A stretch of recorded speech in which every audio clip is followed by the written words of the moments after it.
कराची के इलाके लांडी में वाक़ एक्सपोर्ट प्रोसेसिंग जोन में 2 फैक्ट्रीज़ में लगी आग पर बड़ी हद तक काबू पा लिया गया।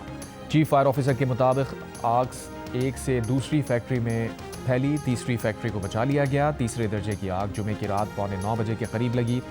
KMC, नेवी और रेस्क्यू 1122 के 20 से ज़ायद फायर टेंडर्स और 3 स्नॉकल आग बुझाने में मसरूफ़।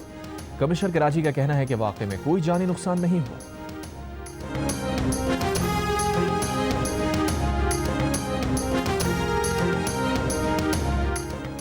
इस्लामाबाद के इलाके तरलाई में नमाज जुमा के दौरान मस्जिद खदीजतुल कुबरा में खुदकुश धमाका, 32 अफराद शहीद, 150 से ज़ायद ज़ख्मी।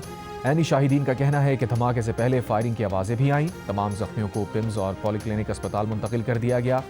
शहर के तमाम अस्पतालों में हंगामी हालत नाफिज कर दी गई। वज़ीर दिफा ख्वाजा आसिफ ने कहा, भारत प्रॉक्सीज़ के ज़रिए पाकिस्तान का अमन तबाह करना चाहता है। खुदकुश हमले से पाकिस्तान की तरक्की की राह में रुकावट डालने की कोशिश की गई। दहशत गर्दी के लिए ऐसा मौका चुना गया जब 2 ममालिक के साथ हमने मुआहदे किए।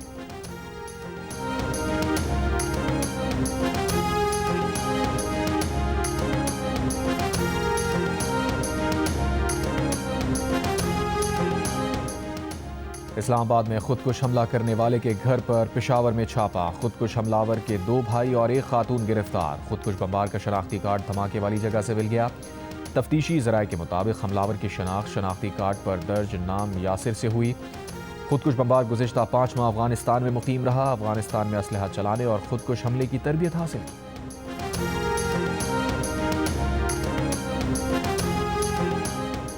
अमेरिका, बरतानिया, रूस, सऊदी अरब, तुर्की, ऑस्ट्रेलिया और जर्मनी समेत कई ममालिक की हमले की मजम्मत।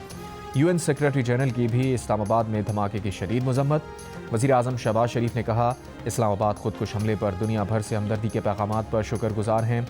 इस बहिमाना जुर्म के ज़िम्मेदारान को इंसाफ के कटहरे में पूरी क़ुव्वत के साथ लाएंगे।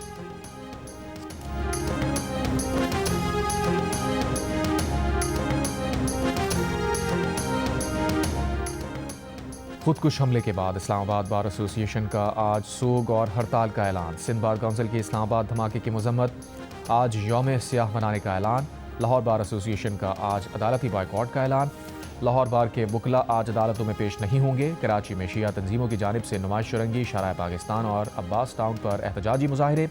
जाफर तैयार सोसाइटी से नेशनल हाईवे तक एहतजाजी रैली निकाली गई। मजलिस वहदत मुस्लिमीन की जानिब से वाक़े के खिलाफ 3 रोज़ा सोग का ऐलान।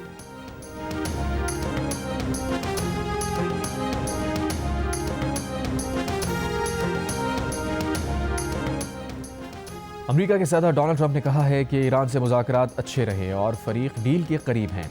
मीडिया से बात करते हुए सदर ट्रंप ने कहा, बहुत अच्छे मुज़ाकरात हो रहे हैं। उनके ख्याल में जुमे को हुए मुज़ाकरात के नताइज अच्छे आए हैं। मुज़ाकरात का दूसरा मरहला अगले हफ्ते के शुरू में होगा। सदर ट्रंप ने कहा कि ईरान 1.5 साल पहले के मुकाबले में इस बार अमल के लिए कहीं ज़्यादा तैयार है। अमेरिका और ईरान के दरमियान मुज़ाकरात ओमान के दारुल-हुकूमत मस्कत में जुमे को हुए थे। ईरानी वज़ीर ख़ारजा बासिर आक़ची ने कहा था कि मुज़ाकरात जारी रखने का फ़ैसला किया गया है। ताहम इससे पहले दोनों ममालिक के अहलकार अपने दारुल हुकूमतों में मुशावरत करेंगे।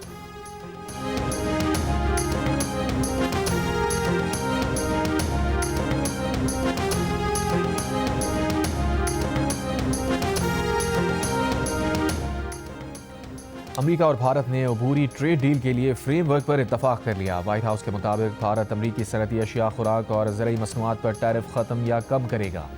अमेरिका भारत पर 18% की जवाबी टैरिफ शरह नाफिज करेगा। अमेरिका बाज़ तैयारों और उनके पुर्जाजात पर आयद महसूलात भी ख़त्म कर देगा। बदले में भारत रूस से तेल खरीदना बंद और तिजारती रुकावटें ख़त्म करेगा। अमेरिका और भारत की जानिब से मार्च में ट्रेड डील पर दस्तखत मुतवक्किल है।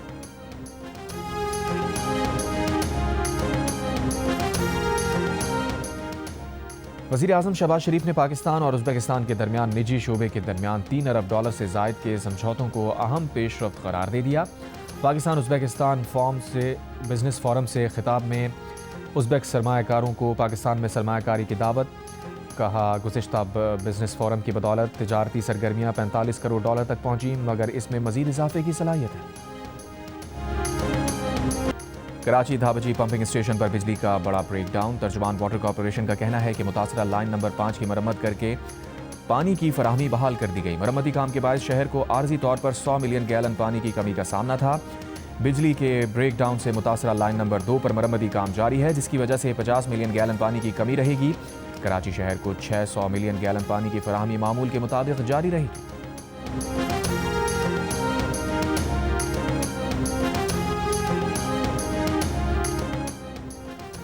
ایف آئی اے امیگریشن کی کراچی ایئرپورٹ پر کارروائی، دبئی جانے والی 2 خواتین کو امیگریشن کلیئرنس کے دوران آف لوڈ کر دیا گیا۔ خواتین کا سیاحتی ویزے کی آڑ میں ملازمت کا انکشاف۔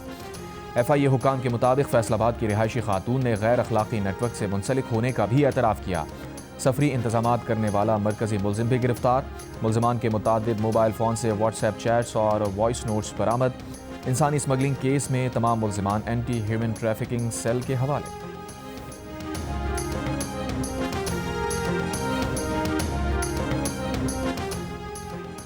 امریکہ کی پاکستان کے ریکوٹک منصوبے کے لیے $1 ارب 30 کروڑ قرض کی منظوری۔ امریکی صدر ٹرمپ کے والیٹ پروجیکٹ کے تحت یہ قرض امریکی ایکسپورٹ امپورٹ بینک دے گا۔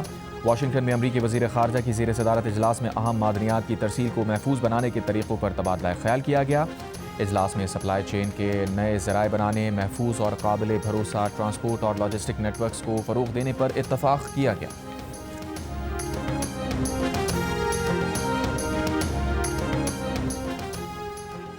افغانستان کی اسلام آباد مسجد دھماکے کی مذمت۔ افغان وزارت خارجہ نے بیان میں کہا، مساجد اور مقدس مذہبی شعائر کو نشانہ بنانا اسلامی اور انسانی اقدار کے منافی ہے۔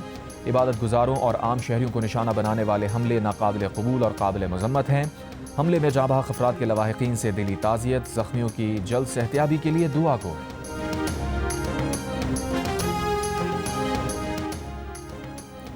گورنر سندھ کامران خان ٹیسوری کی قائد حزب اختلاف سینٹ اور مجلس وحدت مسلمین کے سربراہ سینیٹر علامہ راجہ ناصر عباس سے ٹیلی فونک گفتگو۔ سانحہ ترلائی پر اظہار تعزیت کیا۔ گورنر سندھ نے کہا، فتنہ ہندوستان کے آخری دہشت گرد کے خاتمے تک آپریشن جاری رہے گا۔ دہشت گردی کے مکمل خاتمے کے لیے قومی یکجہتی ناگزیر ہے۔ علامہ راجہ ناصر عباس نے کہا، سانحہ ترلائی میں شہداء کی قربانیاں رائیگاں نہیں جائیں گی۔ دہشت گردی کے خلاف پوری قوم متحد ہے۔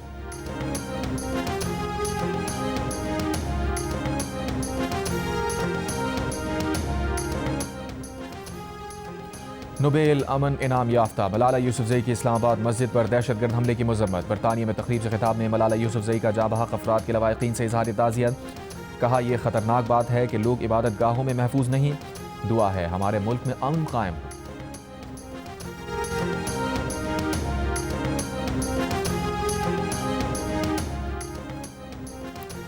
اسرائیلی فوج کا لبنان کے جنوبی سرحدی علاقے میں کیمیائی مواد کا مبینہ چھڑکاؤ۔ عرب میڈیا کے مطابق لبنانی حکومت نے بین الاقوامی اداروں کے دروازے کھٹکھٹانے کا فیصلہ کیا۔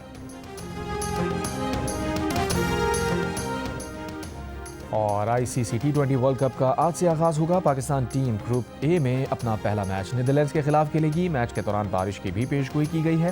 پاکستان اور نیدرلینڈز کے درمیان میچ پاکستانی وقت کے مطابق صبح 10:30 بجے شروع ہوگا۔ دیگر میچز میں ویسٹ انڈیز اسکاٹ لینڈ کا سامنا کرے گا، جبکہ بھارت کی ٹیم امریکہ کے مد مقابل ہوگی۔ ایونٹ کے تمام میچز جیو سپر اور ڈیجیٹل ایپ مائیکو سے براہ راست نشر کیے جائیں گے۔